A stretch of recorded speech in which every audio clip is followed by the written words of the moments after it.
And what's up, everybody? And this is Danny, and I'm going to be giving you the full review of this beast, the Galaxy Mega 6.3 made by Samsung. And this is the biggest phone that they have ever made in their history as a making of this video. And since they are the originators of the phablet game, they're pushing the boundaries with this 6.3 inch screen. But when it comes to hardware, it looks exactly or carries the same design language as the Galaxy S4 and their most recent devices with their plastic build and even their pattern.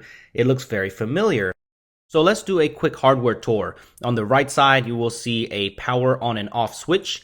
And on the top, you will see the 3.5mm headphone jack with the IR blaster and secondary microphone. And on the opposite side, you will just see the volume rocker up and down switch.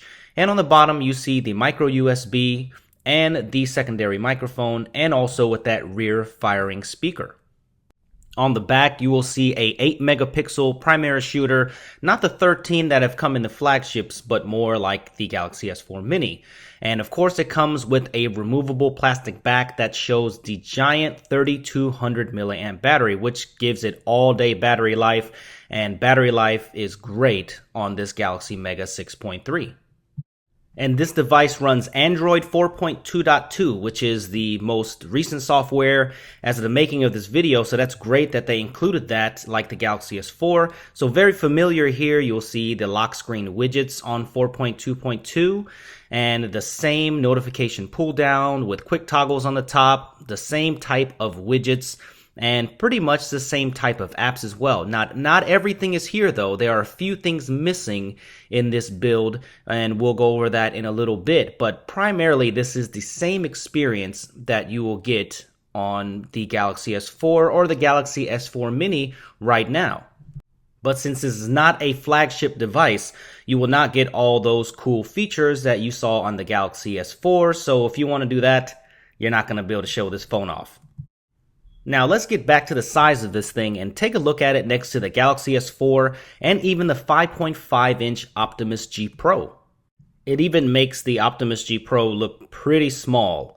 And even with the Galaxy S4 being 5-inch screen, even with the case on, the Galaxy Mega is just way bigger, which makes it a huge conversation starter. So a lot of people wanted to know what this device was, and you might find yourself in this situation. Hey man, have you seen my new phone? It's the Galaxy Mega. Check it out, man. Wow, this phone is huge. Is this even a phone? Why do you need a phone this big? You trying to compensate for something? No.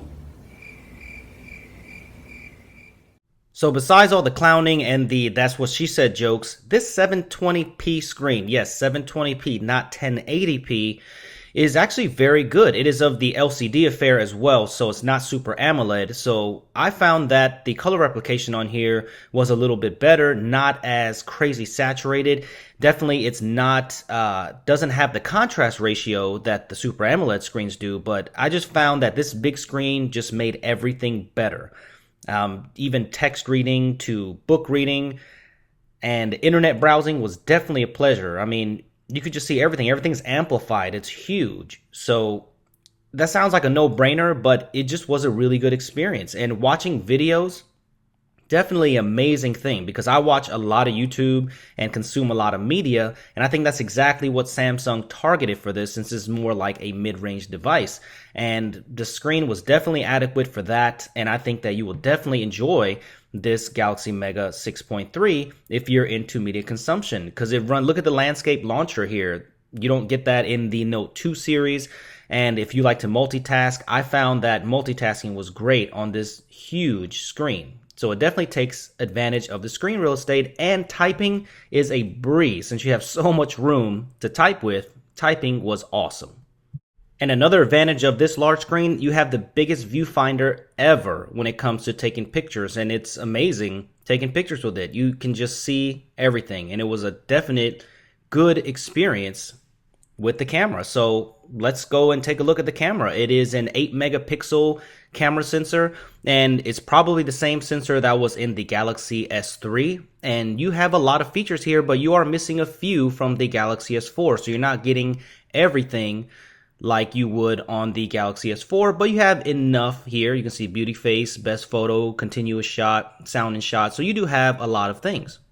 Now, I'm not going to go over all those camera features, but just using it as a normal shooter, it does pick up very good detail, crisp. I think it's got good color replication, and I think this is on par with the Galaxy S3 8 megapixel camera, which is a good shooter in its own right. And yes, the nighttime pictures are grainy and a little noisy, but that's expected on any 8 megapixel camera at this point, or a cell phone sensor.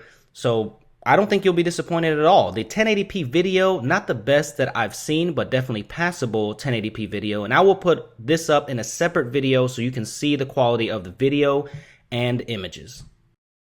So let's talk about the internals of this Galaxy Mega 6.3. It comes with a 1.7 gigahertz dual-core Snapdragon 400 processor with 1.5 gigs of RAM. So definitely a mid-range phone here, and on synthetic benchmarks, it performs okay, but the performance is not going to blow you away or anything, but it definitely is adequate for what it is, especially having the 720p screen instead of the 1080p screen. So almost 7,000 on Quadrant, and on Antutu benchmark, you're getting anywhere between 13,000 and 14,000.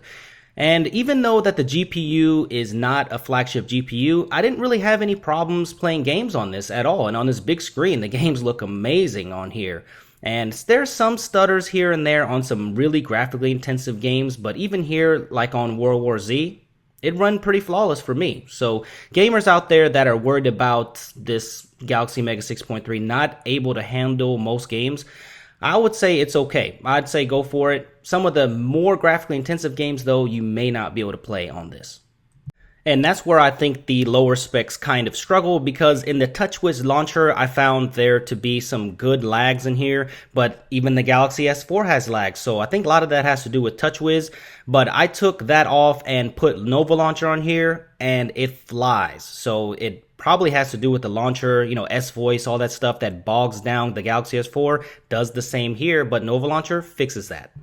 So let's talk about the phone quality and connectivity of the Galaxy Mega 6.3. Those of you in the US that want to import this device, since it's not available in the US as the making of this video, it supports HSPA Plus for AT&T only. Now, this thing does have LTE, but it's not supported on AT&T so far. I tested it out on the AT&T network under HSPA Plus, and it performed very well. And the phone call quality was very clear, loud, and I say it's on par with the Galaxy S4 in terms of call quality. So if you're worried about the call quality, don't be. I think it is a good phone and very good reception as well. Now, the size of this phone, that might be up to you. I mean, talking on this phone is pretty daunting. It's pretty big. And especially if you have small hands or you're a small person, this phone will not be the phone for you. I mean, it's near the size of a face. But the good thing about it is it does pass the pocket test, and it passed the pocket test for me. You can definitely feel that it's in your pocket, but it's pretty slim. So I didn't have much problems with it at all. But for you that wear those really tight, skinny jeans, man, I don't think so. I think you're definitely not going to have this phone, because those skinny jeans they'll tear you up. So that about does it for me, guys. If you're looking for a good mid-ranger with a decent screen, and you like the biggest screen out there and like to consume a whole bunch of media, I think this will be the phone for you. But all the flagship people out there that like flagship performance, this will not be the one for you. So please leave your questions in the comment section below, and I will do my best to answer them. And give me a thumbs up and subscribe to my channel so you don't miss any more videos, and follow me on Twitter at SuperScientific. So thanks for watching this video, guys. I'll see you in the next one.